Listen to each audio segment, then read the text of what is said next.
What is going on, everyone? It's me, Lone, and welcome to the pilot episode of LoneVaultRadio, a video games podcast where I just invite my friends, other content creators, and industry colleagues to talk about video games. First of all, I want to introduce Noza. Noza is going to be the first guest on LoneVaultRadio, at least as part of the pilot episode. Noza, tell everyone who you are, what you do, man. So I'm Noza. I run a YouTube channel all about role-playing games and open world games. I do reviews, guides, that sort of thing. But yeah, thank you for inviting me on your pilot episode. It's also a lot of pressure to be involved in the pilot episode pressure, as well. So don't mess hopefully up. Hopefully we put together a good show. I think it's going to be a good show, man. But by the way, I don't want to undersell your channel. The amount of content that you produce and on so many different games, you and I have had this conversation before. I don't know how you become an expert in everything. It's actually insane. You've just done Kingdom Come Deliverance 2. And I'm assuming, you're going to be doing a lot of Avowed guides, but the amount of games that you cover and being an expert in all and doing guides and tutorials is ridiculous, man. It's actually crazy. Thank you, man. I appreciate that. It's a lot of work, a lot of hours, a lot of writing, a lot of note taking. So it's good to hear that it does pay off. Hell yeah. Well, I'm going to include all of Norza's links in the description below, including his YouTube channel. So please go check him out. But essentially, today is going to be a pilot episode of the podcast. And the reason why that I say that is because a couple of weeks ago, I was starting the legwork to plan the podcast, prepare it, getting the logo, the artwork, and all the handles secured. And then I was like, all right, I'm going to record a bunch of podcasts with people that I've invited. And I'm going to start out the great gate strong with a bunch of pre-recorded episodes. And then 2 weeks ago, this little game known as Avowed dropped in my inbox. And I was like, all of that is getting thrown out the window because I need to play this game as much as possible. And it's been hard. I went to Sydney for the UFC. I was sick yesterday. So I've tried to play it as much as I can. So I thought, why not do a test run episode of the podcast and talk about Avowed with someone that's also been playing it and reviewing it, which of course you have, bro. And I'm assuming that you're dropping a review when this episode goes live. Is that correct? Yes. Yep. I absolutely will. I think it's about 30 minutes long. I've put about 40 hours into Avowed. I've seen, and I wouldn't say I've done it all because there's still a little bit that I haven't done in the later stages of the game, but I've done a fair chunk of the content that's there. Nice. Well, man, I'm looking forward to talking to you about it. But as I said, it's a test episode. It's a pilot episode. If there's anything that you can think that could be improved or things that you hate or stuff that should be doubled down on, please let me know in the comments below. But we're going to be doing our review of Avowed, talking all things of the game. And I don't want to guide the conversation initially. I was kind of telling you before we started recording. I just want to ask you generally at the beginning, a top line question. What do you think about Avowed? And we'll go from there. Let me know your thoughts, bro. Okay, they're quite loaded thoughts, and I know we've been talking in DMs, and I've been a bit coy about my overall opinion intentionally because I think when reviews go out, I will be one of the not negative. I'm not negative about the game. I just want to say that up front, but I'll be one of the lower sort of opinion people on the game. As you know, I think Obsidian. I have a lot of history with them from even before Fallout New Vegas, as you know, we're both massive Fallout fans. KOTOR 2 was the first Obsidian game I've played, and I've played a whole bunch of them since then, even South Park and all the CRPGs, Tyranny and Pillars and everything. And not being a hardcore Pillars fan, just kind of coming in from a casual perspective, I think the game struggles to invite you into its world. And then there's sort of that tension of trying to get into the story and the world, and then there's some really good elements. And I think overall, they just didn't hit the peaks I was looking for. But then there are a fair few valleys that I was a little disappointed about, which I'm sure we'll get into. But I think there's also just a bit of a lack of risk taking overall, I think, which is a little bit disappointing as well. What are your baseline thoughts across the board? It's interesting. I am definitely more on the positive side, but I'm also very easy to please. And finally, you mentioned Obsidian's past games. I recently played Outer Worlds to be kind of prepared for this, to see how Obsidian has evolved. And I don't know how they're splitting things internally, which team is doing what, because apparently Outer Worlds 2 is also coming this year, which I don't know how they're doing, but apparently that's happening. But I did play Outer Worlds just to see how things would change with Avowed. And I wasn't as much of a fan of Outer Worlds. I think I tweeted a few things about this, in particular this with the whole capitalism angle and just some the way the game flowed at times. I wasn't it was a solid game, but I wasn't so much of a fan of that compared to Avowed. Avowed is actually something that I've really enjoyed. there's definitely like you and I talked about this in DMs as we mentioned, and we'll get into this in a second. There are definitely parts where the game doesn't shine as much, but overall, like every night that I've had the time that I want to sit down and play games, I'm like keen to get back into Avowed. So I'm a bit more on the positive side, but for sure I understand where you're coming from. Have you finished it yet? I'm similar to you. So I'm like 44 hours into the game. For those of you that don't know, I still work a full-time job, so it's hard to play all the time, but I am towards the end. So I'm like, and we're not going to go into spoilers, by the way, so don't stress about that. I'm at the point of the game where like there was kind of like a biggish reveal, and what's the area that I'm in? It's called like Dawn Tusk or something after Shadowscarp. Yep. Yeah, so that's where I am right now. So I haven't finished the main story, but like you, I've seen enough of it and I've done enough of it, especially after 40 hours. If you don't have an opinion on a game after 40 hours, then you're kind of doing something wrong. So that's where I am, yeah. For sure. I agree, yeah. So let's break it down, though, because, I'd love to tease some of the elements that you're not so much a fan on versus the ones that you are.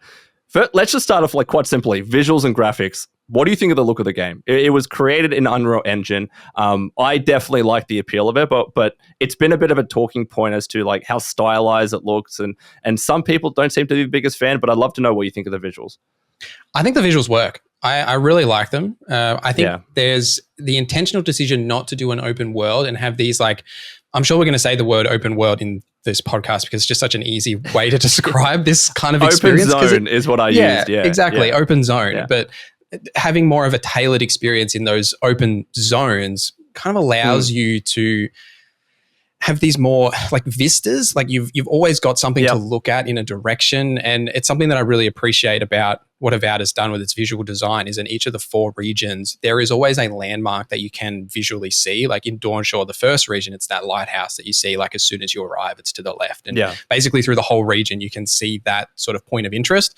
And then you've obviously got the city in the middle, but it's very similar with all of the regions that there's something to look at. And I think that really works for the aesthetic of the game.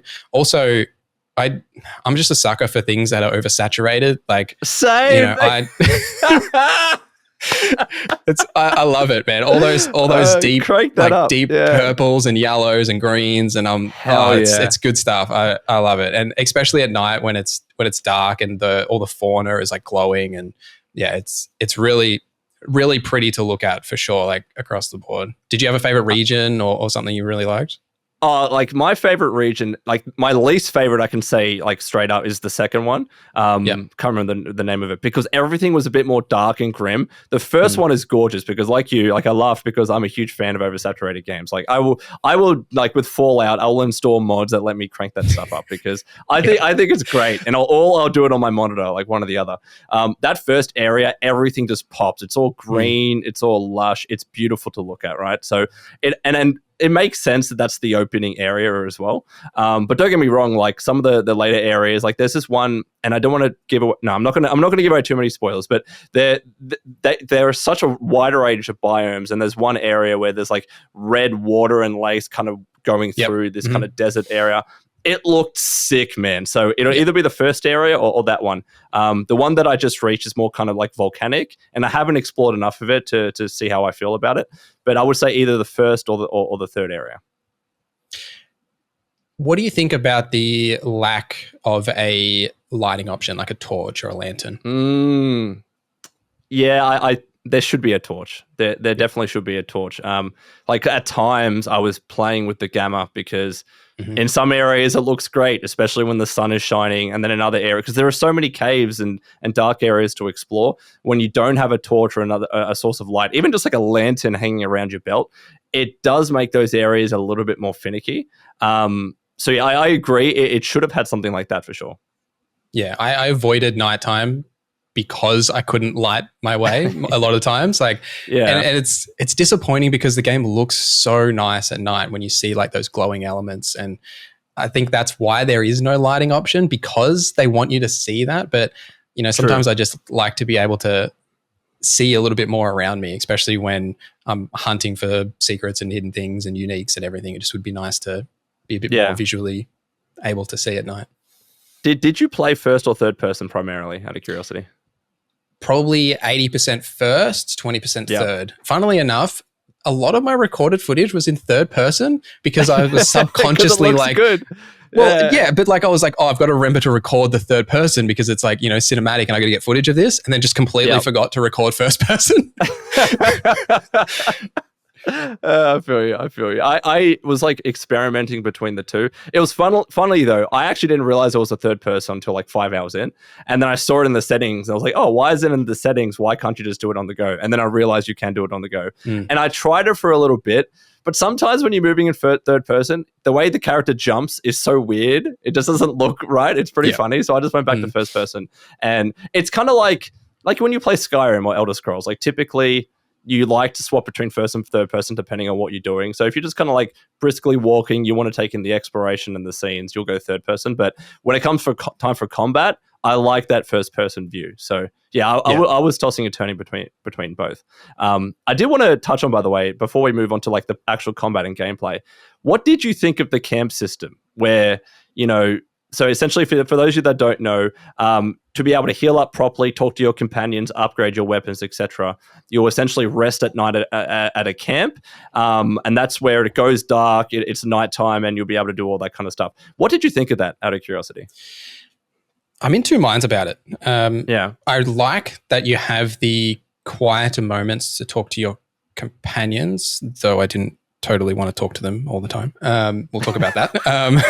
But I like that you have those moments outside of the main gameplay. And it's something that did really well for Baldur's Gate, is having those camp moments and those quiet moments where the dialogue can really sing and you can sort of spend the time with the companions without worrying about, a quest over there or enemies getting in the way, whatever. The issues that I had with it is that, one being the night cycle, when it is night, I always just wanted to go straight back to camp so the next day would start. So because I didn't have a torch.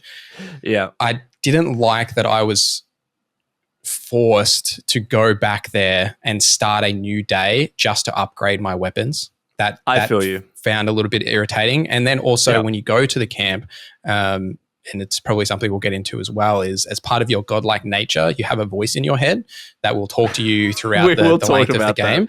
And I found it infuriating that if I just wanted to upgrade my weapon just once, that's all I wanted to do, I would have to fast travel to the camp. I would have to go through the rigmarole with companions and whatever. I'd upgrade my weapon once.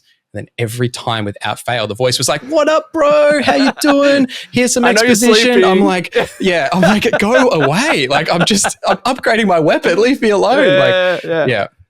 There 100% should be a blacksmith or something in the cities. Like, I completely agree, because oftentimes the only reason why I'm going back to a camp, and we'll talk about this when we talk about gameplay, I'm only going to a camp to be able to upgrade my stuff because I just got a bunch of materials and I'm finding enemies a little bit tough, so I need to go upgrade. So when you do that, you feel like, oh, there's a notification, I got to talk to my companions. Now I'm trying to exit the thing and I'm sleeping, but the voice wants to talk to me. So it does significantly break up the gameplay. So I'm like you, I'm kind of in two minds about it as well. But we're talking about combat and gameplay, so I think we should jump into that. What did you think of the combat overall? We've had conversations about this and how it felt in particular, but I'm keen to know your thoughts. It was my favorite part about the game, hands down. Yes. I've got a lot of complaints about a lot of the other elements, but the combat, I've got virtually none. There's a couple of things, one being the third person and how weirdly different it feels in third person, because you don't get a lot of those visceral moments that you get in the first person camera view.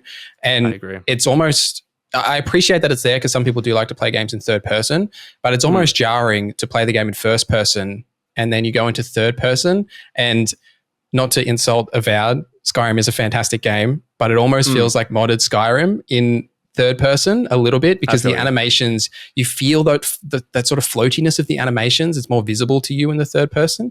But in first person, zero complaints. Like, I loved the fact that it was so versatile in how I could switch between a wand and a sword and whatever. I could dual wield a pistol in my left hand, a sword in my right hand.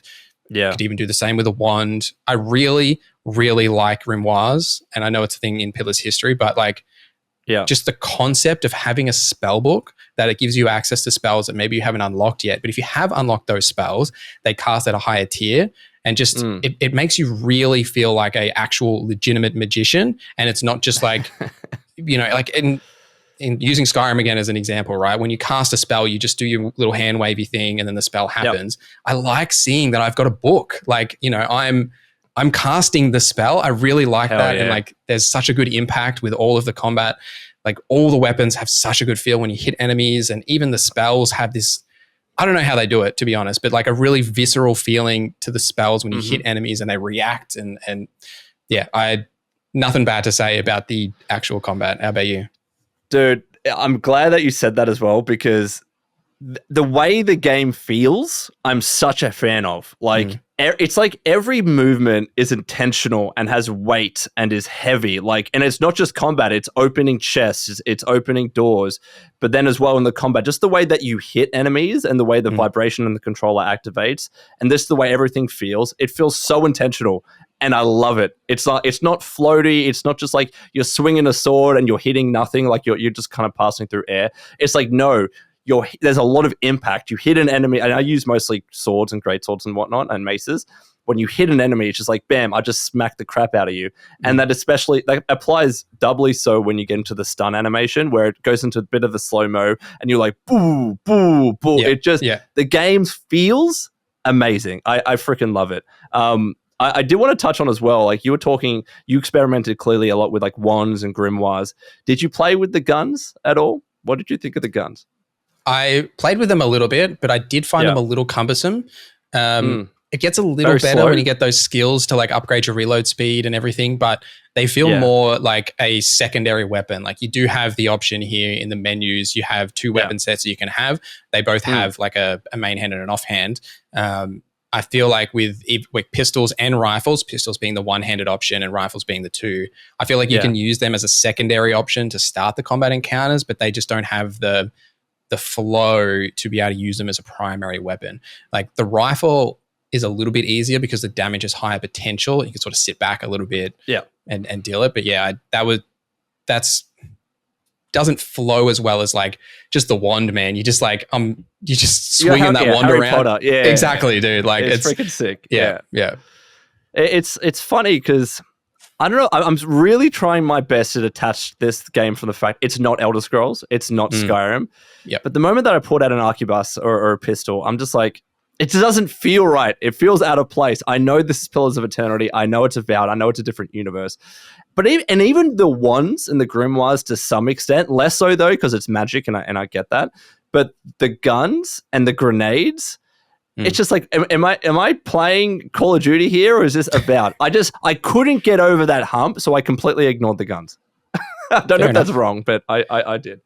No, I mean, that's how you chose to play, right? That's sort of the part about this combat system, I think, as well, is that you have that freedom to choose, because there is, like, just off the top of my head, there's swords, there's daggers, there's maces, there's axes, there's two-handed variants of these. You've got the wands, the grimoires, the pistols, like there's so much weapon variety, and I think that's part of what makes it so enjoyable, is when you find a new unique or something and you're like, oh, I'm just going to pick this up and swing it a little bit, see what happens. Like it's part of the fun about exploring in games like this, like, for sure.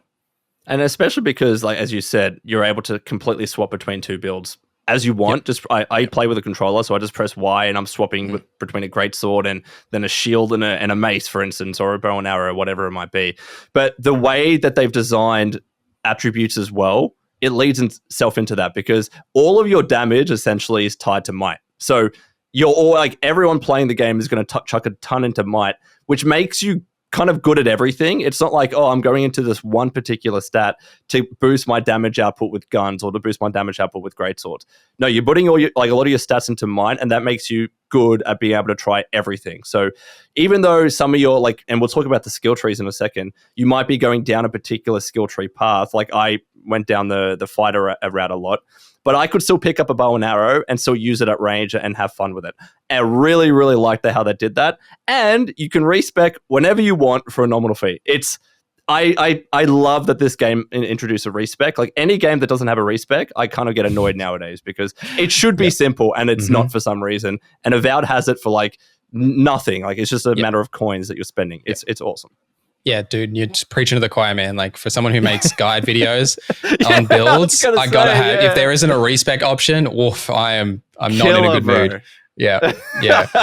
So yes, I love a good respec, and that is it is great. I actually, speaking on the might thing specifically, I actually found that to be a little detrimental to the build diversity, because essentially every build is then going to have a high might, and then so from a roleplay aspect, like in the dialogue options, you will have an option to add in most dialogue you'll have a background, which is the thing you choose in your character creator. For me, I chose Noble Scion, and then in a lot of cases you'll have a dialogue option based on your attributes, and might's a very common one, as well as it's not intelligence, intellect, because, sort of like, oh, look at me, I'm a big, strong dude sort of thing. And, for me, who was playing a bit more of I was sort of a hybrid ranger, wizard sort of type, I felt that those might options, which I did invest a lot in because it's just raw damage stats, that they were a bit more like gruff sort of fighter roleplay options. And I didn't overly felt like that reflected my character. Granted, I didn't choose those options, but I would have liked if that reflected a little bit, because it's you force down that path to show that option. And then sometimes like a perception option or an intellect option would appear. And I feel like my character might have vibed with them a bit more, but I'd invested more in might because it's just raw damage. So yeah, I feel what you're saying. And then like, if so, I'll break it down. You've got might, which is again, raw damage, carry capacity, constitution with it, which is health and poison or bleed resist. And Constitution is fine, but I actually didn't find that I needed to invest any points in it whatsoever. And then dexterity is action, like attack and action speed, which I guess is better if maybe you are using a shield or a one-handed weapon, or you just want to be a bit more quick. But then the attributes break down depending upon the style that you want to do. So perception is critical hit chance and max range, which if you want to use a ranged weapon, that's pretty much your go-to. Then intellect is max essence and elemental resistance, which if you want to become a wizard, that's you. And resolve is max stamina and second wind. So if you want to use a big giant weapon or a great sword or whatever it might be. So might is kind of everything, and as is constitution a little bit, and then they start to break down a little bit there. So I can understand what you're saying, where you feel like you need to invest so much into might, and then you're not able to invest as much in these other ones, and then hopefully have those show up in conversations and dialogue. Yeah, exactly. Because like you mentioned, intellect being for essence, which is like your mana pool. You don't really need a lot of a mana pool, because you've got hundreds of essence potions that you just like quickly pop.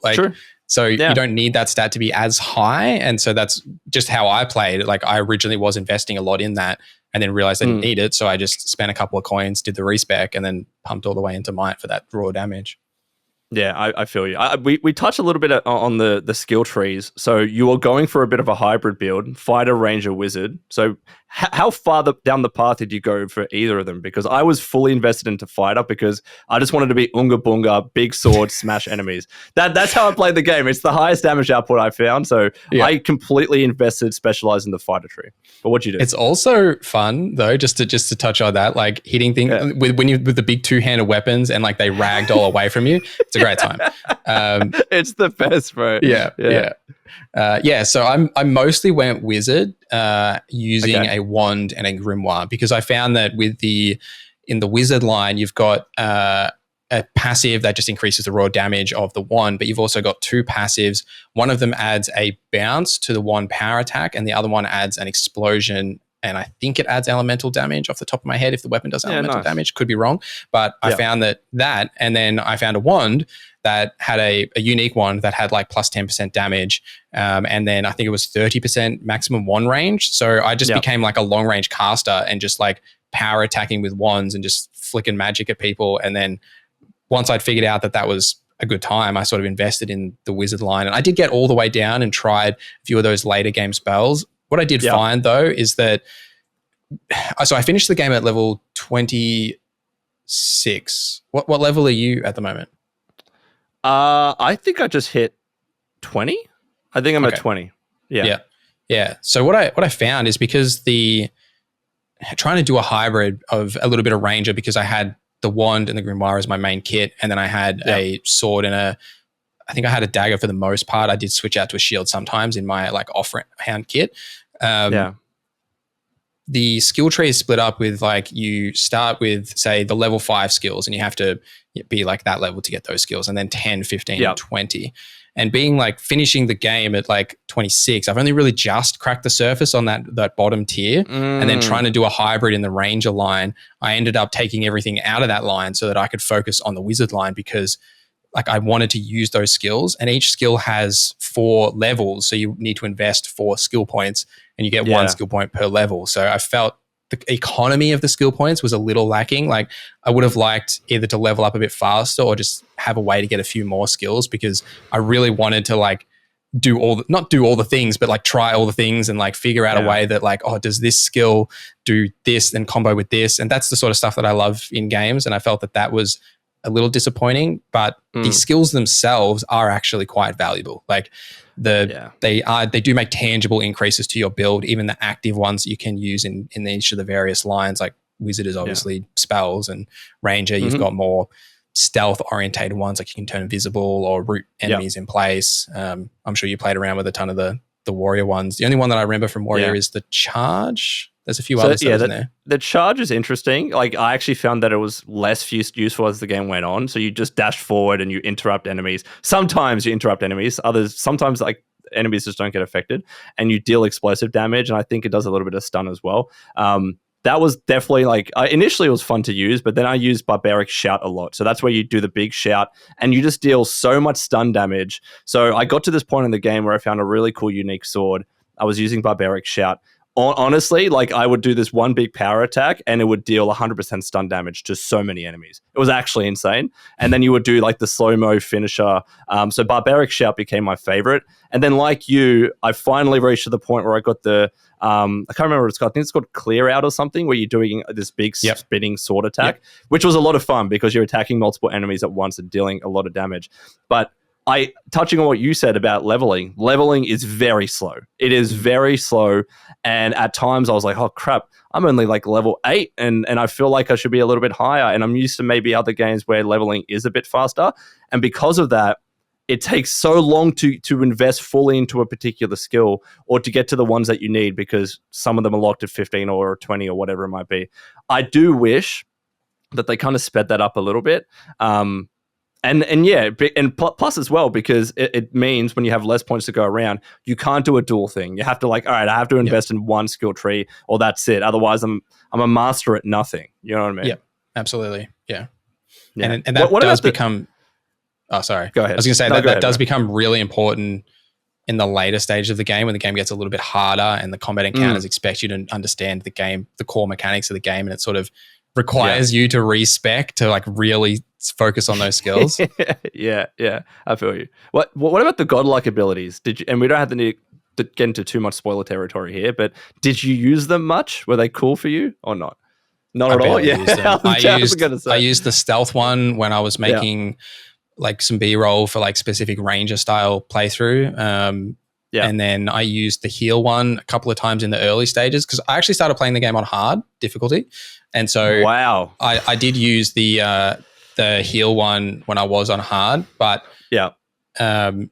I don't know if you want to cover it now, but I've got a bone to pick with the progression system of the tiered loot stuff. But let's do it. Like now that you mention it, go ahead. Okay, all right. So take a breath. I'm not happy. Was not happy about this stuff. Right. So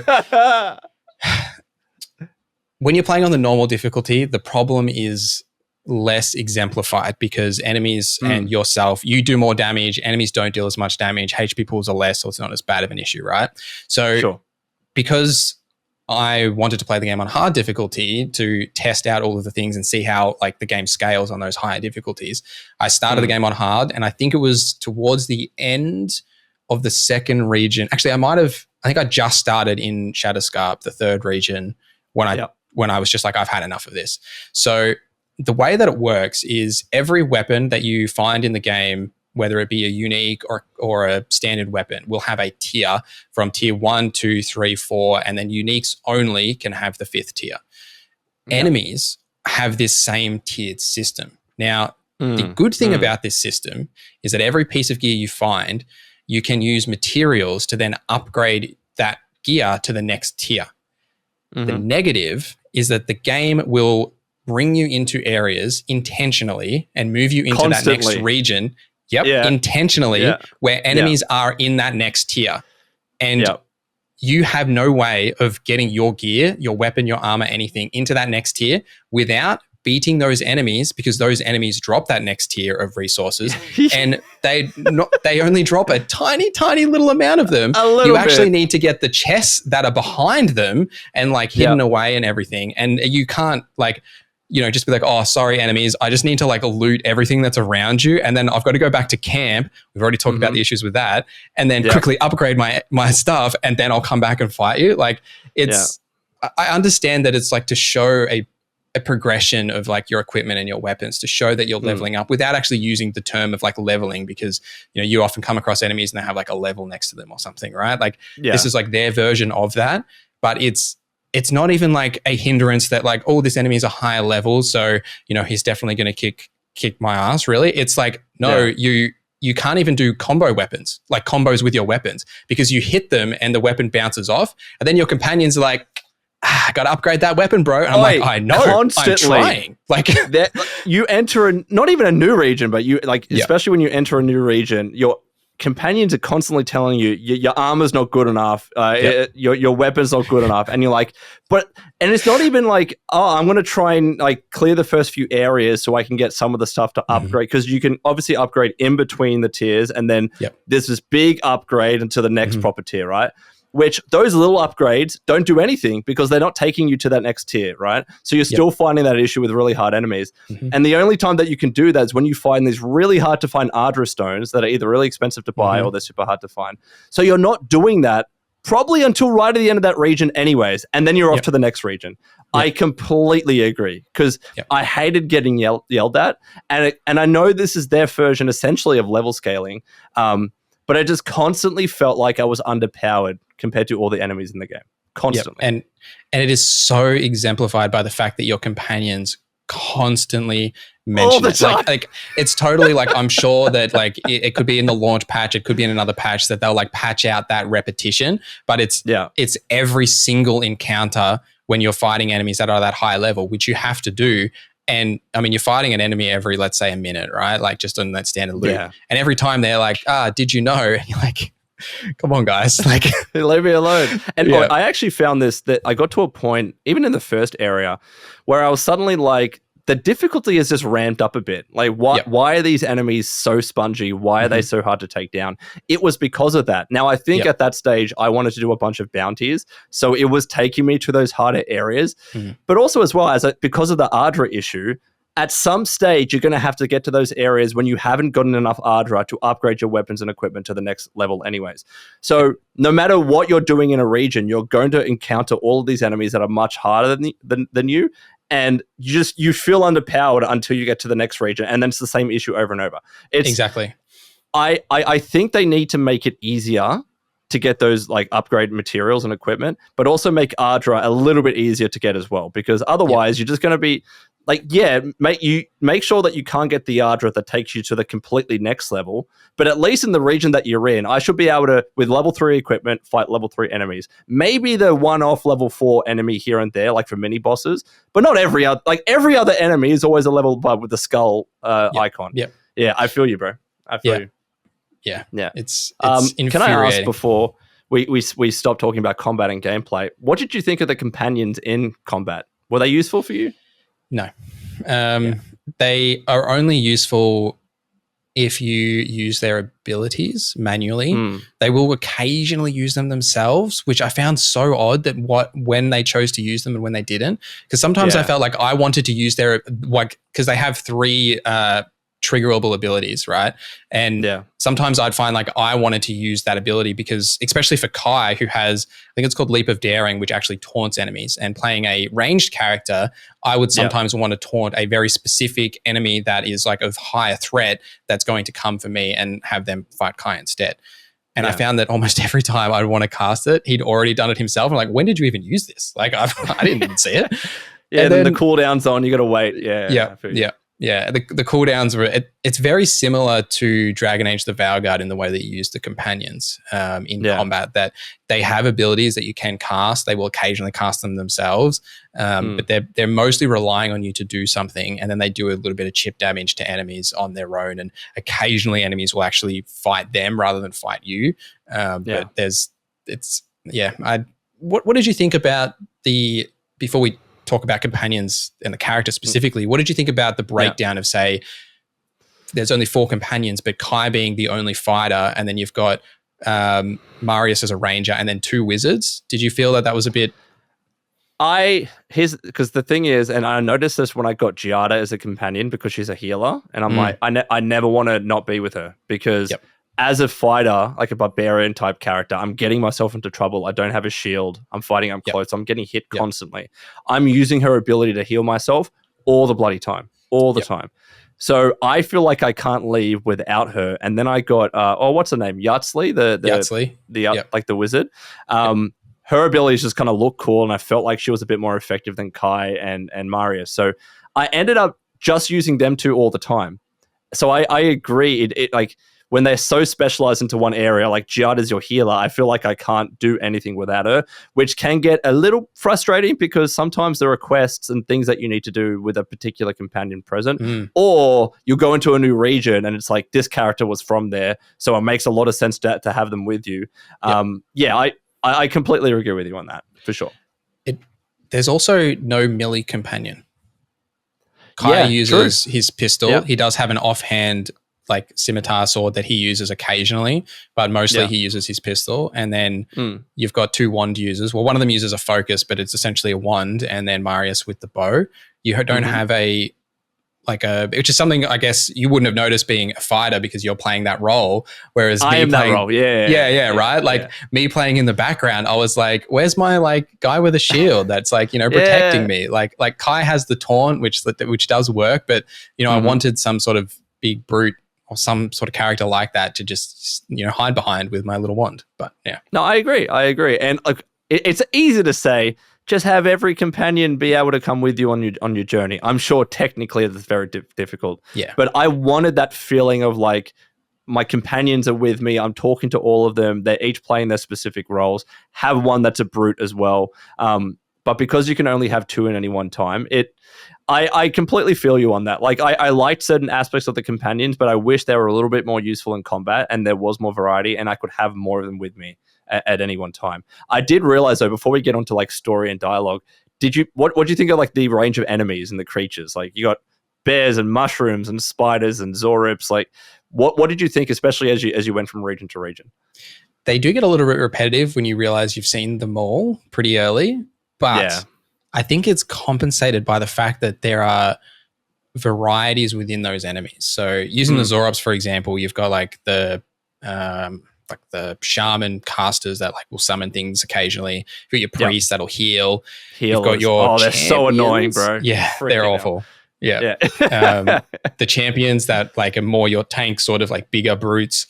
And then you've got your general like Zorop trash fodder and then your rangers. Like I think that while the enemies are often very similar across the board that you'll face through the whole journey, having the different types of enemies it prevents that sort of repetition of like you've seen 100 Zorops before, right? Like I think that helped, but it is a little disappointing for me with the bounties that most of the bounties are just like larger versions of enemies that we've already seen. I would have liked a bit more of them to be unique or something special about them. It's just like, oh, it's another spider, or it's a Zorop, but this time it's a little bit bigger. Like I would have liked them to be a little bit more like I'm going on a hunt or doing something, especially because you pick them up from the bounty board and then you're off on your journey to fight them. I would have liked a bit more flavor with them for sure. Yeah, I feel you on that. Well, look, I touched on it, and we've spent so much time talking about combat and gameplay. It's important though because it is like most of the game. But how about story and dialogue? So the whole point of the story, and again, there won't be major spoilers here, but the gist of it is you're the king's envoy. You're sent from Adir to the Living Lands to investigate this soul plague called the Dream Scourge, right? It's making people go crazy and attack each other. But then, as you touched on before, you're also this godlike character, and you have this voice inside of you telling you what to do, where to go, and just having conversations with you. What did you think of the story? Before I say anything about the story, I would like you to tell me your opinion. It wasn't setting the world on fire. I will say that. Like, the thing that I liked about the story, and it kind of like mixes in with the side quests as well. What I really actually liked was the political side of things. Like I liked hearing why people didn't like the Adirian Empire. I liked hearing how people would react to the actions of the Steel Garrote. That kind of like interaction with the factions and the populace and the people and the companions telling you stories, that's what I like. And this leads directly into the dialogue, because this dialogue in the game, it's as fantastic as Obsidian always is. Like, even though I wasn't the biggest fan of Outer Worlds, I can still appreciate that the dialogue was so amazing in telling the lore and the story and the background of the world. It's the same thing here, and we can touch on dialogue in a second. But in terms of like the actual subject matter of the main story, it's like, it's fine. Again, I think the phrase that I would use, it wasn't setting the world on fire for me. Yeah, what it's are your fine. thoughts? Is what I would is how I would describe it. I do have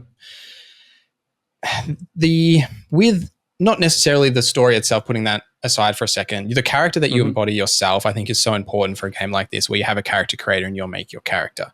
Now, the two character traits that are forced on you is, as you mentioned, you're the Imperial Envoy and you're a Godlike. You do get that understanding of why you are a Godlike, and that's a core part of the game's narrative. So you learn about your history there and why you're a Godlike and why there aren't many Godlikes in the world anymore, even if you haven't played the other Pillars games. But that journey and that story is told to you in a really intelligent way, and even like regardless of what you think about how that story goes, but it actually you're informed within the game's narrative around why you are a Godlike and why that's important. Being an Imperial Envoy, you are there in the Living Lands to represent the Empire and the Empire's views. But I have never met the Emperor, despite the intro cinematic telling me that we're the best bros. I don't know anything about the Adirian laws, why they're important to me as a character, despite the fact that me being a noble scion, which is the background that I chose, used to work in the court with the Empire himself. I don't know why I did that. Well, you do a little bit from the flavor text, but I don't know I don't understand the Adirian laws, why they're important, why the Empire specifically is wanting to take over the Living Lands, and why also they're investigating the Dream Scourge here. That's never actually told to me as a character. And then because in all these conversations, when people are talking to me, they're like, oh, you're what, that envoy? Yeah, screw the Empire. I hate them. And I'm like, yeah, man, I hate them screw too. You. Yeah, like I don't even know, I didn't choose this. I'm just here.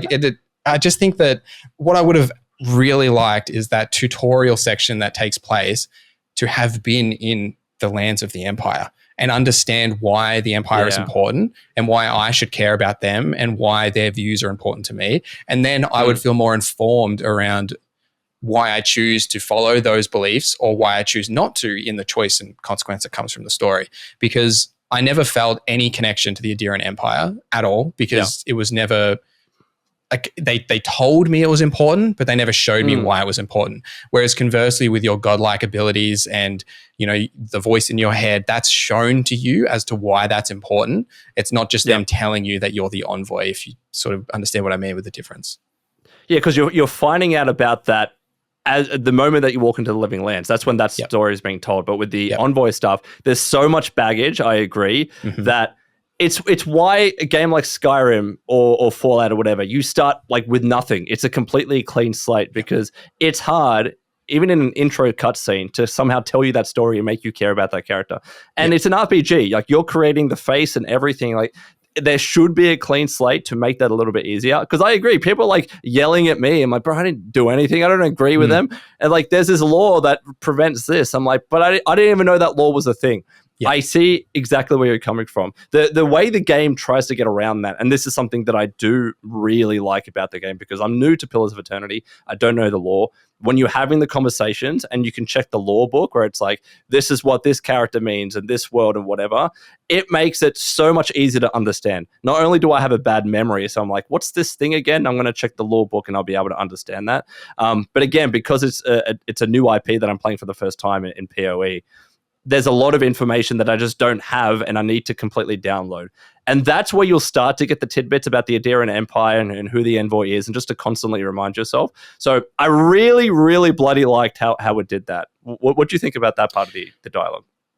Totally agree. And that I love that it's there, especially with a franchise that has had two hardcore CRPGs with a ton of lore and in-depth. And I've played both the Pillars games. I couldn't tell you anything about the lore. Like, granted, I never finished the games, but like, it was just in one ear out the other. Like, I couldn't tell you anything about them. I feel you.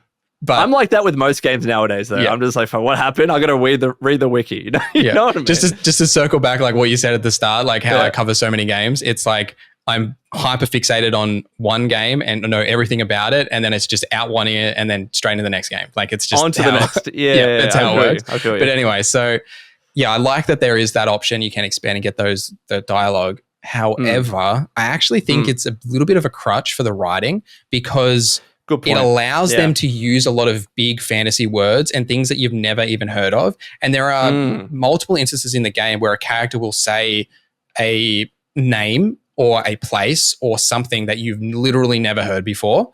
And the game does not. expects you to know it. Yeah, yes. I see what you mean. And it doesn't explain it to you because it expects you then to open up like expand the lore and then read the little blurb. But that's a good point. There's sort of friction there where it's like me trying to just have fun in your world when character is like, and you're just like, hang on, whoa, slow down. Like, what was that? What was that name? Who's over here? Like, which god is this again? Like, it granted you could not, like, if you didn't have the dialogue expansion to understand the lore where you can read those like nouns that it breaks down. No one, I don't think, unless you were a hardcore Pillars person, would be able to understand this game story to any degree. No. You just could not do it because you rely on that option so much. And I think it's also interesting to think about another game that had a very similar system in Final Fantasy 16 that had that same system where you could pause the game at any time and you could bring that up and it would give you a massive run sheet of all that game's lore. The difference that I feel between Final Fantasy and the way that they did it and here is that while they had all that lore and that they could give you and you could provide to if you wanted that context, the actual core game's writing was more character driven and told in a way that even if you didn't have all that history and understanding of like how the kingdoms are interacting and what's happening, you could feel for that character's journey that they were currently on and get enough of an understanding about what's happening and why this person is mad at, this giant titan that's made of fire. And you kind of understood what was happening. Whereas here, they've got that same option, but the actual moment-to-moment dialogue assumes you have already got that knowledge. So it doesn't sort of allow you to understand what's happening in just like a very comfortable way. No, now that you've said it like that, I completely agree. Like it's almost as if like they're trying to unload all of this rich lore that they've had set with PoE because they know that many people probably haven't played those games, right? And they felt like that was probably the best way to do it. And then because they're like, oh, it's there, we're just going to use it as much as possible. So you're right. There are so many occasions where someone in dialogue just mentions this event or mentions whatever. Like people kept mentioning that. Is it the Dreadfire, right? Or the Deadfire? Deadfire, one of those things, right? And I haven't played PoE, so I have no idea what that is. But characters kept mentioning it like I'm supposed to know. You should know what the Deadfire is because it was so epic. I'm like, bro, like I'm literally stepping into this game for the first time. I don't know that. So if maybe it was a case of where instead of being an Adherent envoy, maybe you are just a random person, you've lost your memory, and everyone's having to tell you that stuff for the first time. Maybe that would have been a better way of going about it. Kind of like, again, what they do with Skyrim or Fallout. Like Fallout 3, you've been in a vault for so long, you have no idea what's been going on. So characters have to tell you that, and they might call you an idiot in the process, but they have to tell you that. But now, because you're this Adherent envoy, you're expected to understand that knowledge already. I agree. That's a good point, man. It's a good point. So we've already talked about, the camp system, so I won't go into too much in there. But quickly on the main quests or side quests and the bounties, What did you think about like some of the side quests, for instance? Did you think they were good to do? Not particularly. I think I never found a side quest. There were some good quests. There was some. Did you play Dawn Treader, for instance? Yes, I did that. Yep. Yeah. I thought that was a pretty good one. But best sword in the game if you kill that guy. Oh, trust me, man. We're going to talk about exploration in a second. Is that the Philosopher's Riddle, or is that a different sword? No, that's last light of the day or something. Yeah. All right, we'll talk about that. Sorry, go on. Sidetrack. But right. So that quest, actually, that's one of the best quests in the game. Just across the board, main quest, side quest, anything, doesn't matter. That's one of the best quests in the game.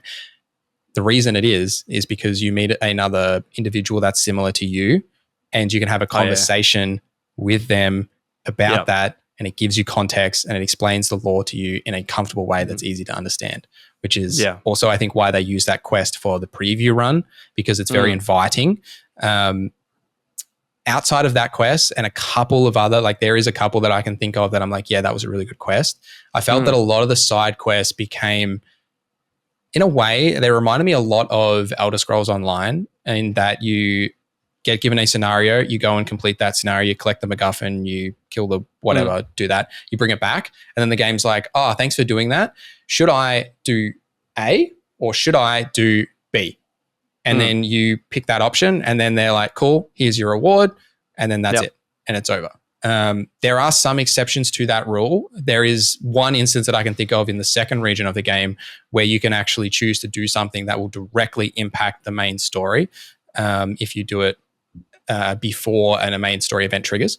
But most of the side quests boil down to choosing A or B and getting a reward at the end. And there's nothing wrong with that. But it's I personally just don't like when games pretend to have choice. Like just like that flavor text of it. Like I would rather just complete the quest and move on. Like if you're going to give me a choice, I want to see what happens from that choice. I want to see the ending.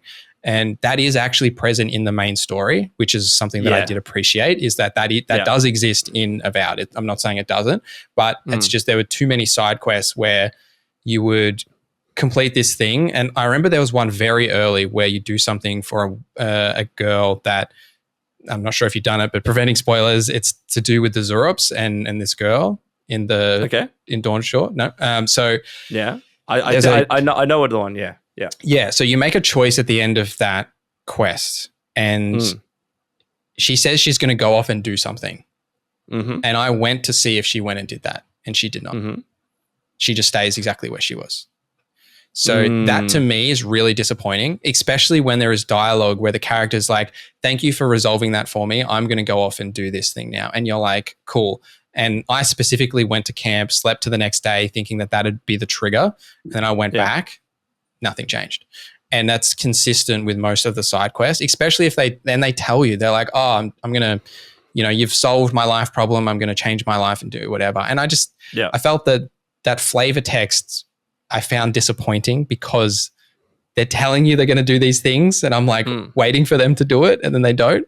But what did you think about that quest? The only occasion I could think of where that happened with a side quest, and it's hard to not give spoilers, so I'll just talk loosely around it. There are these people that are like, now we can go to the place, and you go to the place later in the game and you see them. That was a really awesome full circle moment. And I agree. I wish there were more of those moments like that. It's a weird one that I struggle with, because like Avowed is not an open world game. It's not like something that you can do whatever you want, see whoever you want, kill whoever you want. Like you can't just go and kill characters. Like the game is very tailored in that sense, right? So part of me doesn't expect a lot of these side quests to have actual meaningful choice and consequence. Now, I understand what you're saying when the quests present themselves in such a way of having choice and consequence, but doesn't actually have real choice and consequence. That's like, oh, that's a little bit of a letdown. At the very least, what I did appreciate is, as you said, the main quest. There are genuine moments in the main quest where you're making serious decisions that actually have consequences. And some of them, there was this one in particular, I won't give spoilers, I had no idea what to do. I'm like, what the bloody hell do I do right now? Because I can see both sides. I'm worried. And end of the third region? I was like, what the hell? Like, I have no idea what to do, and I don't want to, like, So stuff like that is awesome, but in terms of the rest of the game than the side quests, like, I just try to enjoy them for what they were, for like ways of telling more about like the people and their experiences and how they're dealing with this dream scourge and the kind of tussles that they're having between each other and all that kind of stuff. The feelings towards the Adirian Empire. I just kind of view the side quests as a way of telling that kind of lore and background, as opposed to like, even though I get what you're saying about don't tell me I have choice and consequence when there's not really any of that. I look past that because to me, that's not really what Avowed is. You know what I mean? I get you. Yeah. What did you think, like from like not necessarily a side quest perspective, but just the quest in general? Yeah. Did you find it repetitive that not almost, but a lot of the quests revolve around the Dream Scourge? Did that wear on you at any point? Yeah. It definitely, like, everything was about the Dream Scourge. And I get it. It's like the biggest thing affecting the region. And then part of me, I actually distinctly remember thinking this, like when I played Skyrim, there's so many things going on. So many things. And it's a completely different game. I completely get that. But it feels like there's like two big things really happening in Avowed. It is the Dream Scourge, really, and it's like what the hell Ludwin's doing and the Still Garrote. Those are like the two big things that have like real impact on the world. And that was kind of about it. So like a lot of the side quests do revolve around that and not much else. That's why I appreciated the side. There was this one side quest where, well, I got it written down here, Steel Resolve, where you have to try and find out who's the traitor in the Rangers. That was cool. Yes, I did that. Yep. Yeah, because that was like something a little bit different. It's not just like the Dream Scourge is affecting us and how we do this. Help me figure out a solution. So stuff like that I appreciated. Same, 100%. Anything that had nothing to do with the Dream Scourge, I was all into actually more interested in doing because it does wear on you when you're going across, like you've played 44 hours, I've played 40, when every single conversation revolves around the Dream Scourge or the fact that you're the envoy. And granted, understand it's a big, plague that's happening across these lands, but sometimes, you want to break from the big world-ending event to do something else. I was a little sick of hearing about the Dream Scourge. Yeah, there were so many characters and groups studying the Dream Scourge to try and like figure out a solution. Like the Animancers are doing it. This other girl with spiders was doing it. I see what you mean. Like it felt like the game needed another few layers of like something else going on. Like, yes, there's the Dream Scourge, but there's also a civil war, and that's happening at the same time. Do you know what I mean? Like, but 100%. Ultimately, it's hard to again compare it to a game like Skyrim because that's not what it is. Obsidian's not that size of a studio. They're developing two different games. This is a whole bigger thing, right? Like, for sure. I found it tough to like put these expectations on the game just because it kind of looks and feels like Skyrim and other open world games. I tried to not have those expectations because part of me felt like it wasn't fair, if you know what I mean. For sure. I think there's the best comparison that I think is worth making is actually to the Outer Worlds because of the structure is very similar. But I mean, you just played the Outer Worlds, but I felt that in the Outer Worlds, there's actually other things going on outside of the main story. Like when you're on a planet, you'll often resolve like a local dispute that's sort of like that planet's story. And then you'll complete whatever the main story thing is, and then you move on to continue on. Whereas here, there's none of those like local issues, like grander local issues. Everything revolves around the Dream Scourge and the main quest. Yeah. And that's just like that extra layer that I think would have just really added to the game to sort of just take a break from the world ending for like a couple of minutes, for like, a second. Yeah. No, you're completely right, man. But we touched a little bit about like exploration and looting and unique weapons and armor. This is like one of the parts of the game that I love so much. And it's, and you, of course, you played a ton of Starfield. I don't like the direction like the games have gone by removing unique weaponry and guns and whatnot. Every weapon just feels the same, or like they kind of feel randomized, even though I know that they're not, but they are to some extent. But with Avowed, like I can't explain how satisfying it is by completing a side quest or just exploring a cool looking area to end up with a cool unique weapon or a piece of armor. Like that's like, yeah, sure, it's just another sword, but it's got a name, it's in gold, it's got unique abilities and stuff. Bro, I freaking love unique weapons and armor in Avowed. I think they've freaking nailed it. Like it makes you want to explore, it makes you want to do side quests. Like I remember actually like giggling and getting excited by I was like, oh, I'll just explore this one area, right? Why not? And I got this freaking awesome greatsword. I'm like, dude, that was the best thing in the world. I'm going to keep doing that. So intentionally, I've actually, like sometimes when I'm reviewing a game, I will speed past a few things a little bit just so I can get to the end. That's the reason why I haven't finished Avowed, because I got to finish every area just in case I find something cool. Well, what did you think about all the unique stuff in Avowed? I like it for sure. Like there is a quality amount of uniques here. I think they have gone a little overboard. Like there is maybe too many uniques. More the merrier. Well, I think there becomes a point where, especially because there is like common's not the right word because common is in Avowed like the tier system, but like the standard gear that's like not unique, right? Because there's so many uniques, you're really devaluing that stuff. Like almost within like 5 hours, you just have no interest in any of that common gear and you're like gunning for uniques. Like, never equipped anything that isn't gold and unique. Yeah, right? absolutely not. It devalues the purpose of that gear and essentially just becomes like inventory fodder, which I don't like the inventory system, but like you essentially are just like picking that stuff up to then break it down for materials so then you can upgrade it, which is then related to our previous discussion about the tier system being as it is. But I do really like that there are actual legitimate uniques that aren't just like, you know, a random name with like random stuff. Like these are things that people have created that have actual effects, and you can see, like we were talking about builds and stuff before, like you can actually, like it's such a rewarding thing for me who like I played, I don't know, thousands of hours of Oblivion back in the day. And I always found, this is a bit of a tangent, but every time I replayed that game, I always found something that would spark a new build or new idea that I wanted to try. And I feel like that same part of my brain gets triggered here when I find a new sword or something that like, oh, I found this, like, you know, I gave the example of the wand that I found before that like became the crux of my build just because I found it. Like I was like, this is cool. Like, and I was just like, this is what I'm doing. This is what I'm doing.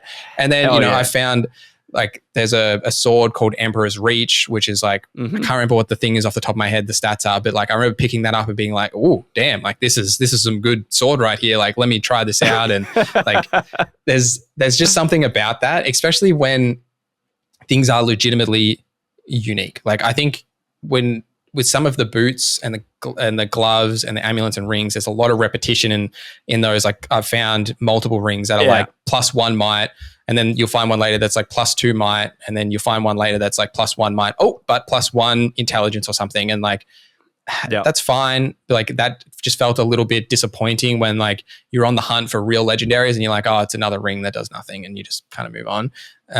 But the actual legitimate uniques that are here are very worthwhile finding for sure.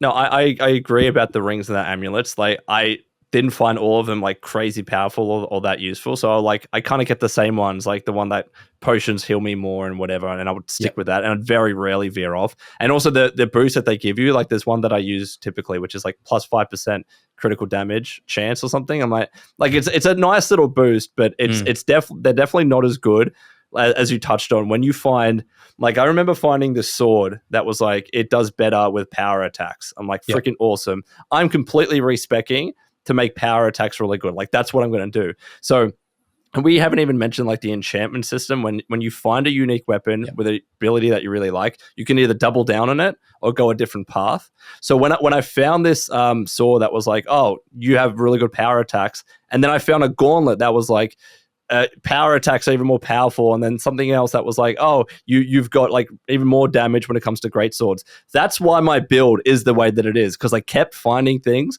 that all just synced up and lined up, and it was great. But I could also see that in other stuff. Like if I was going a wizard character, I could see all the synergies and how they all lined up. That stuff gets me exciting, and it's only possible because there are unique weapons. Like the game would be so boring if it was just swords and axe. Like, can you picture it right now? No unique weapons in Avowed. It would have like really upset me. Yeah, and you're right, and it's also like when you find so many of that common gear like everywhere, like it is everywhere.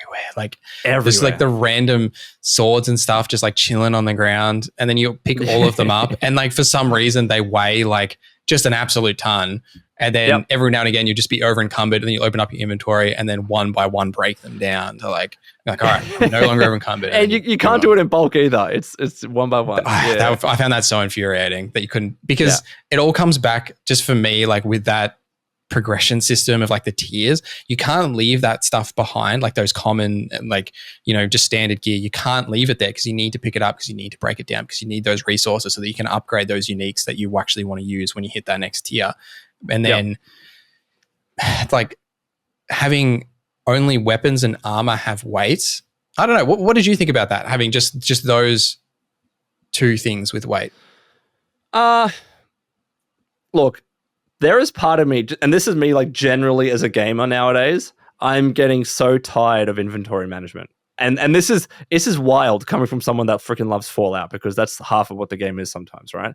But sometimes I just want to pick up items and I don't care. Like, yeah, I have a magical backpack. I just don't care anymore, because I don't want to spend, like when I have free time after work, I don't want to spend half of that time trudging through menus and like trying to sort everything and make sure that I can still walk, right? And I'm not encumbered.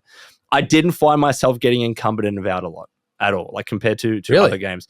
Yeah, at all, because like part of me felt like I was just not picking up the common stuff anyways, because like I would find those materials elsewhere. The main thing to upgrade your stuff, because like you'll get enough iron chunks or the wood or whatever just by looting and exploring. Or if you do pick up a bunch of common items, just go back to your camp, freaking break them down and go. You know what I mean?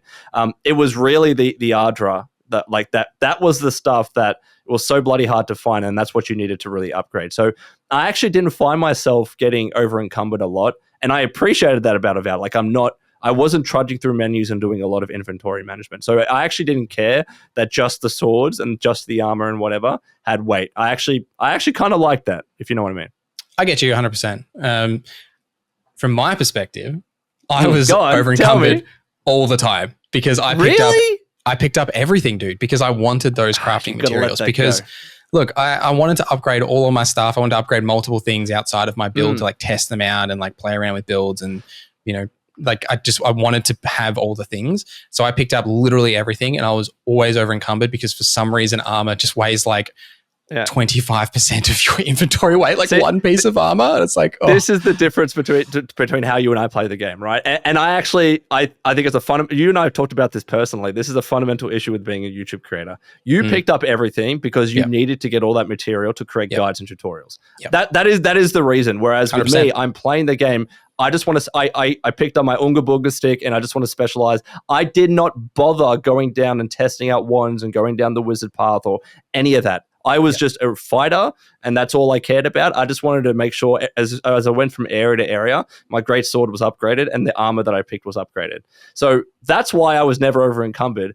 I actually think it's like, for people that like struggle with, you know, if you just constantly want to loot, you constantly want to try everything out and upgrade everything, you will have a problem for sure. Yes. And maybe the game is designed to make you specialize a little bit more. I don't know. But I think that's the reason. Yeah, I get that. I just found it infuriating. You see what I'm saying now? Like, I do. I totally get it. You have to pick up everything. Yeah. Yeah, and I just have to pick up everything. Like it's almost like your job in these games, right? Like because it is your job, but you have to pick up everything. And I think that there was a better way to do it. Like I actually think that like legitimately, like this is probably a whole topic for another podcast, but like I actually think that a solid inventory system is part of a fun gameplay loop. So something like I actually personally love Fallout 76's inventory system. I think it adds to the game. Like how you have, it's actually part of the separate tangent, but I know your community loves Fallout 76. So like when you go out and you do your events and you do X and you do Y and you get like a whole bunch of like stuff just dumped into your inventory. It's part of the pacing of the game where you have those quiet moments where you bring up the Pip-Boy, you flick through, you're like, oh, don't need that, don't need that, don't need that, move along. And you have those slower moments and then you're like, cool, I'm now ready to go into my next event. Like if you think about like the reason that inventory systems exist in some regards is because it's a pacing mechanic, because if you... True. For a game like Fallout, once you're in the end game, if you remove the inventory weight and just like have it not matter whatsoever, like you're just fighting things all the time unless you want to go and build, right? Like, and I think that there is a right way to do it. And I think Avowed felt, because RPGs have to have an inventory system, that they put one in and then just made the weapons and armor super heavy because you pick up so much food in the game, which has no weight. Like they couldn't put weight on that because you would just be, regardless if you picked up every weapon, you'd just be over encumbered all the time. I actually would have preferred if they'd just gone, no weight, nothing weighs anything. Because I agree. In this game, I think that was the right decision. And I think that would have been something that they could have done. I actually also think that's kind of a quality marketing beat to put out, be like, hey, you don't like inventory systems? Well, we don't have one. Like we're an RPG or without you can one. Turn it off. Give me the option. Yep. Yeah. I actually think that would have been the right decision. You made a good point about pacing. Those downtime moments come when you're at your camp talking to your companions. Like those are those moments. Or when there's so much dialogue in the game. So like there's a lot of that kind of quote unquote downtime where I part of me just would have wished, and I do, but it's a personal preference for me nowadays. I just don't care about carry weight and any of that stuff. Just let me play the freaking game and not trudge around through menus. With Fallout, I'll always accept it because it's kind of like part of the lore as well. Like, it's a wasteland, just scrounging around for stuff. You can't carry anything. and I just love Fallout, so I wouldn't want that to change. But with a lot of other games, I'm like, I just want to pick up everything, and then I'll go back to my camp. You know what I mean? Absolutely, I totally agree. I think this is just last thing on the inventory system. When you pick up food, you can hold the pickup button to consume it. When you pick up armor and weapons, you cannot hold the pickup button to break it down. That would have been good. I agree. It would have solved half the problems. But then because you've picked up all that stuff, you have to go into your inventory and you have to individually hold the button on every single piece to break it down. There's no multi-select or anything like that. And the problem is how slow that whole process is. Like that really, and it is, I understand it's like, first world problems. Oh, you're a YouTuber, you have to pick up everything. I get it. I do get that point. Like I know, but others play the game like you do as well. The others are like, I do want to legitimately try and do everything because I'm a one playthrough kind of guy. Like I don't want to do multiple playthroughs to spec. So I totally get it. But what you've just mentioned there, like actually perfectly segues into the last section that I have here.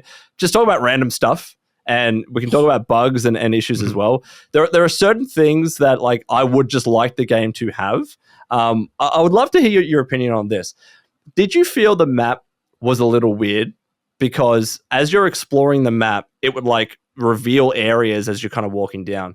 But because certain areas are inaccessible, you can never get rid of the freaking shadow or whatever it was in the map. So like by the end of exploring an entire region, and I'm like, I feel like I'm done. It doesn't look like I'm done because it's just like I walked here, and here, but there's all these dark patches that I couldn't actually get to. Did you find that was weird? Because I did. Yep. I have nothing to add. Yes, it was weird. And it's also weird that when you like in the towns, like the towns are like a separate map because you go through a loading screen, but on the big map, the town is still there, but the town's still covered by fog. But it's like, I've been there. Like that didn't make sense to me. Yeah, I agree. What about as well? Like I was, and this is a YouTuber problem, but I wanted to take screenshots for a thumbnail. And I had to go into the menu and turn the UI off and then turn the compass off because that's different. It needs a photo mode. Yes. It's beautiful. It's a gorgeous looking game. And I want to, every time I walk up to a vista, I want to take a photo. But that extra 2 steps of turning off the UI kills me. Give me an option, start photo mode. You're preaching to the choir, right? Now, I just want to act this out, right? So because for the exact same thing, making thumbnails is like a thing, right? This is obviously like a you and me problem. Most of the audience isn't going to get this. But I was trying to get action shots of the character like facing the camera with like their weapons out. But when you when you have the camera face them, they're like, you can't get the camera. You can't like, it's just like, just look at the camera, dude. Like it's like Fallout 3. It does the same. Yeah, exactly. That I just found that it's no one other than us is probably going to be bothered by that. But like when you're trying to get like a nice shot of the character for the thumbnail and then your character's just like yeeting themselves to look the other way. It's like, no, just look at me. Like, No, that was something that I felt that the game really bloody needs a photo mode. But also what it needed, and please tell me if I'm wrong in this, is there no romancing of companions by the end?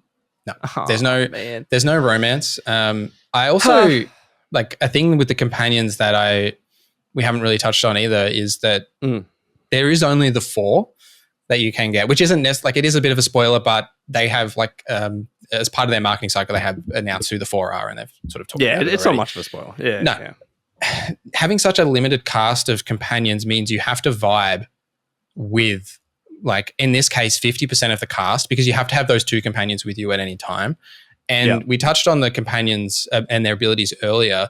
In exploration, the companions also have an exploration ability where you can have, say, Kai, for example, he can use fire to destroy roots. Now, you can actually do that yourself. You can use a fire spell. Same with Giada's electricity or not Matthias, the Marius? dwarf. Marius, sorry. Yes, Marius has like a hunting sense, so you don't use that much. But Yatzli has a unique ability. She's the only one. Yeah, I know. This is speaking of random things that's annoying. So she's the only one that has a unique ability that you as the player can't cast. So as soon as you get Yatzli, you basically have to have her in your party permanently because you will run across those D-spells that she can do in pretty much from the point that she joins your party. You'll come across them in any regions past that point.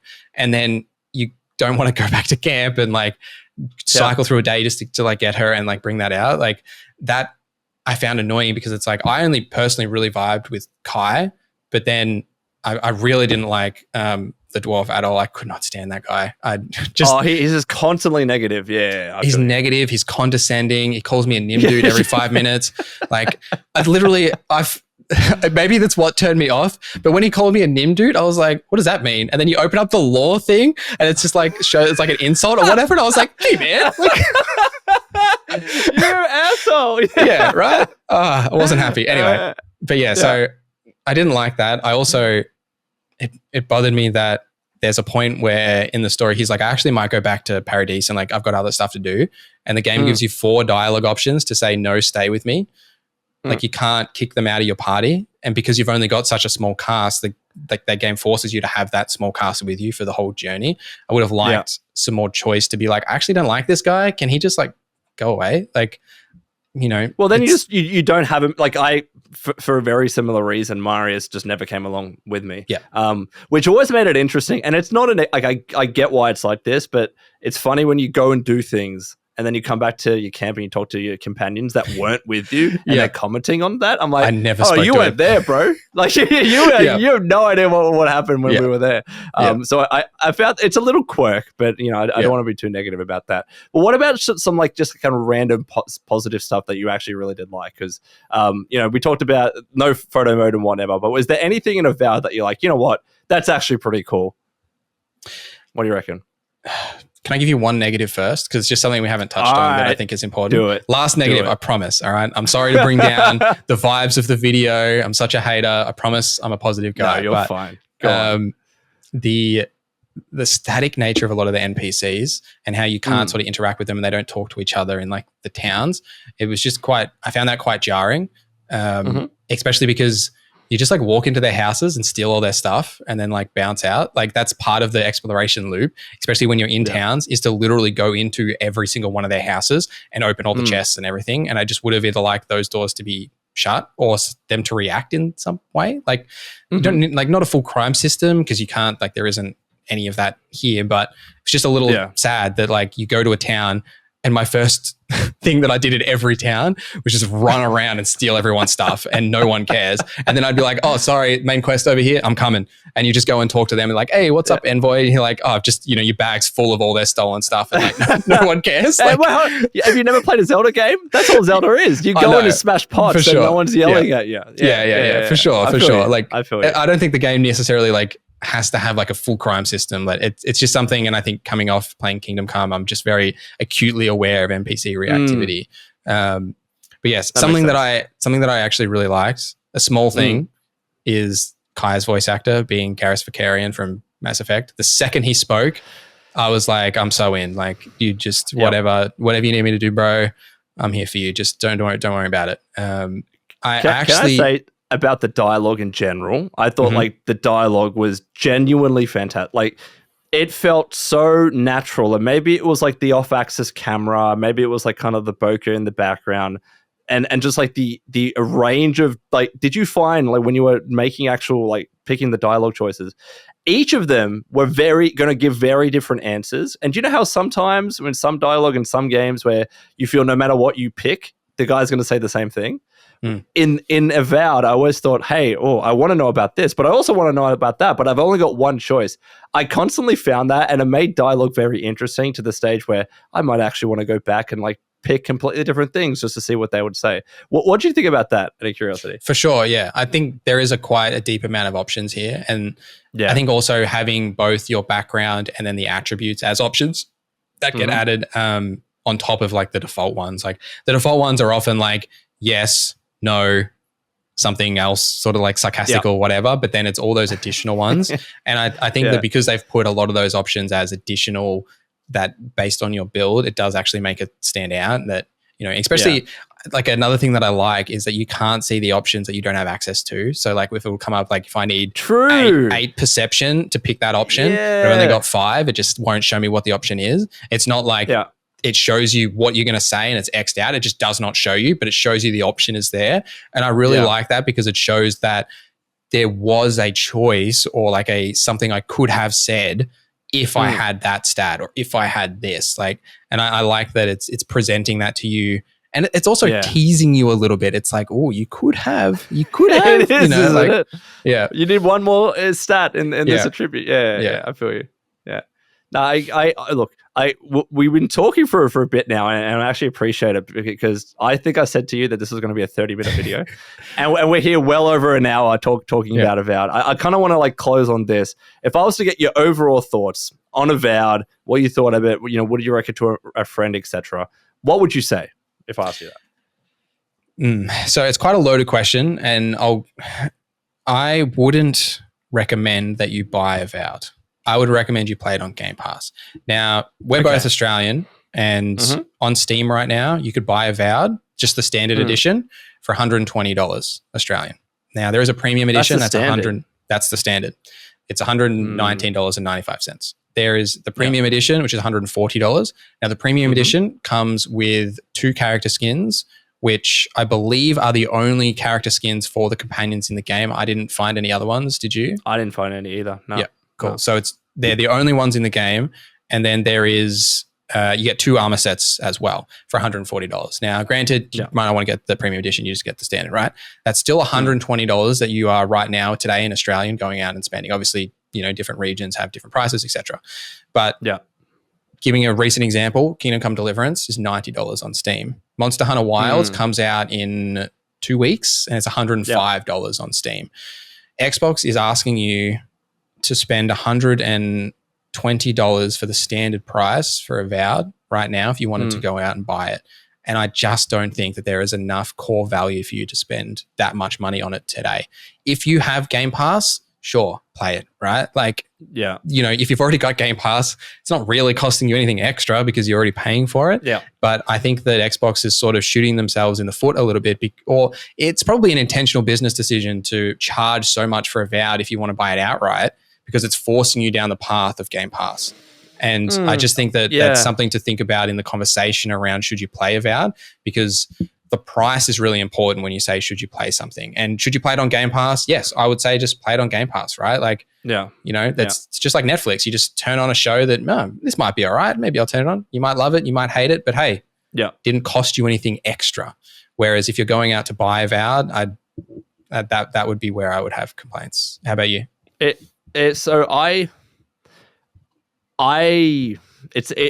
a tough one, because part of me when I was playing the game, I was like, look, if people are coming from my background, playing RPGs, playing games like Elder Scrolls, I do think that there is a lot to love there. Like, as I mentioned to you, genuinely, and this is not just because I had an earlier review code, but when I had nights free and I had moments free, I didn't want to do anything else but play Avowed, because I personally was very excited about the exploration, the looting, the finding unique weapons, the combat in particular. As I said, I really enjoyed how intentional and forceful and heavy it all felt.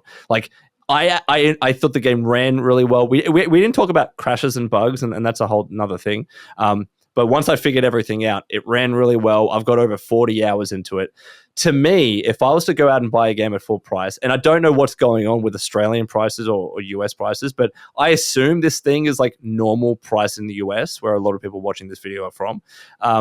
If you were to ask me, would you buy a game at full price that gave you 40 plus hours of gameplay? I'd be like, hell yeah. Because sometimes I'll buy a game at full price that gives me 15 to 20 hours. Like, Silent Hill 2, or like a bunch of recent Astrobot,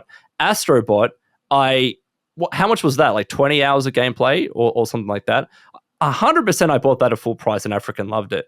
For me, like, because the game has that level of, and I haven't even finished yet, so I'm assuming it goes well over the 50-hour mark. For me, that's also really indicative. Like, I think that game actually offers good value because there is so much to do.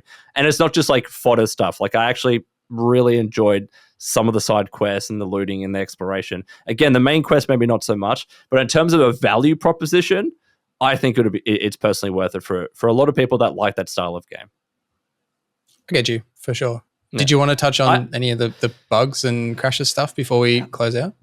I do, because it was such the only, and you and I talked about this, the only big issue that I encountered was an Unreal Engine related issue. And when I searched about it, I found a lot of other Unreal Engine games having this issue where it would have this fatal error crash. Yeah. And I remember messaging you. I'm like, bro, I started playing this game.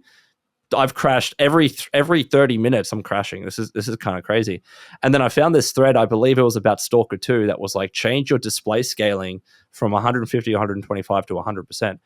The moment that I did that, crashing went to maybe once a session, if that, and I'm talking like 3 or 4 hour sessions. That was and aside from like little bugs that every game has at launch, and I'm always going to be able to see past that.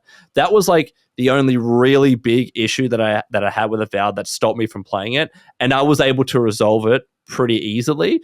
But thankfully, I was able to do it, and Obsidian is aware of it, and they're aiming to fix it. So that was the one thing that I had that I need to mention, because obviously that's what I encountered when I reviewed it. But aside from that, the game actually ran pretty well for me.